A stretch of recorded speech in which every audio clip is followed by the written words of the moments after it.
professoressa Sara Lonardi è una delle massime esperte mondiali di tumori gastroenterici. ASCO 2025 dedica molto spazio a questo tipo di tumori. Quali sono le novità emerse e qual è il ruolo tuo e dell'Italia? Abbiamo due importantissime novità che sono state presentate ieri. Certamente quella più innovativa, lo studio Breakwater, è uno studio in cui sono stati trattati pazienti con una forma di tumore colorettale particolarmente aggressiva a causa di una mutazione di una proteina che si chiama BRAF. E in questi pazienti che hanno sempre avuto storicamente purtroppo un andamento molto infausto e molto poco responsivo ai trattamenti, è stata associata alla chemioterapia standard di prima linea con una doppietta che si chiama FOLFOX, è stata associata alla terapia a bersaglio contro questa proteina mutata che si chiama appunto BRAF, quindi encorafenib e cetuximab associati alla tradizionale chemioterapia e comparati con lo standard di cura.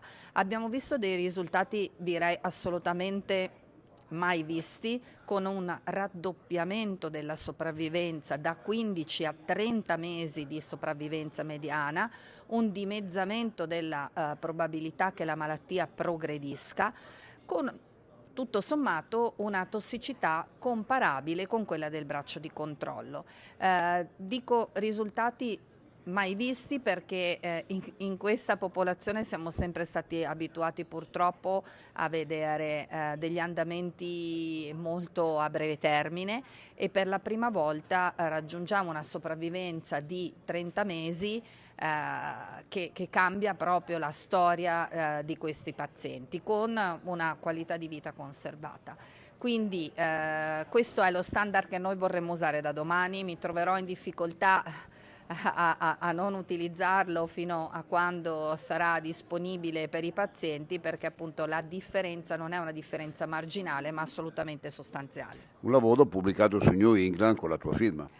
Sì, sono molto contenta di aver partecipato a questo studio perché sono stata coinvolta fin dall'inizio anche negli studi precedenti di questa terapia a bersaglio molecolare. Credo che l'Italia stia facendo molto bene sul panorama internazionale della ricerca. L'altro studio presentato ieri, Checkmate 8HW, è uno degli studi più importanti sull'immunoterapia che ha stabilito come una doppietta, quindi due farmaci di immunoterapia siano meglio di uno solo, come recitava quell'advertising di un famoso gelato negli anni '80, ma ecco, e anche lì abbiamo avuto la possibilità di contribuire in maniera molto importante. Credo che in Italia si faccia molta ricerca e la si faccia molto bene, sia dal punto di vista qualitativo che dal punto di vista proprio della possibilità di dare qualcosa in più ai pazienti. Quindi credo che i nostri sforzi dovrebbero andare nella direzione di